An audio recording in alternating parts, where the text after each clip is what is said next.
আসসালামু আলাইকুম। আপনারা দেখছেন ক্রিকেট টুডে ইউটিউব চ্যানেল।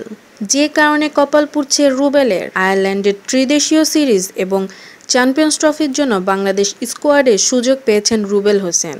এরপর ত্রিদেশীয় সিরিজে প্রথম ওয়ানডেতে টাইগার একাদশেও জায়গা হয়েছিল এই ডানহাতি পেসারের। তবে সিরিজের প্রথম ওয়ানডেতে জায়গা পেলেও নিউজিল্যান্ডের বিপক্ষে ত্রিদেশীয় সিরিজের তৃতীয় ওয়ানডেতে কপাল পুড়তে পারে এই পেসারের।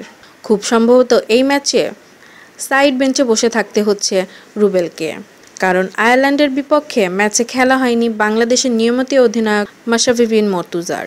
শ্রীলঙ্কার বিপক্ষে ওয়ানডে সিরিজের স্লো ওভার রেটের কারণে এক ম্যাচের জন্য নিষিদ্ধ করা হয়েছিল ম্যাচকে, যে কারণে আইরিশদের বিপক্ষে মাঠে নামা হয়নি মাশরাফির। আর মাশরাফির বিকল্প হিসেবেই একাদশে সুযোগ পেয়েছিলেন রুবেল। যেহেতু মাশরাফি নিউজিল্যান্ডের বিপক্ষে ম্যাচে ফিরছেন, সেহেতু বলা যাচ্ছে রুবেলকে সাইড বেঞ্চে বসে থাকতে হতে পারে।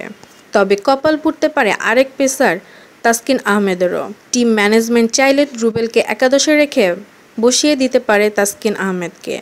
আর তাসকিন একাদশের বাইরে থাকলে সেক্ষেত্রে রুবেলের একাদশে থাকা নিশ্চিত অনেকখানি।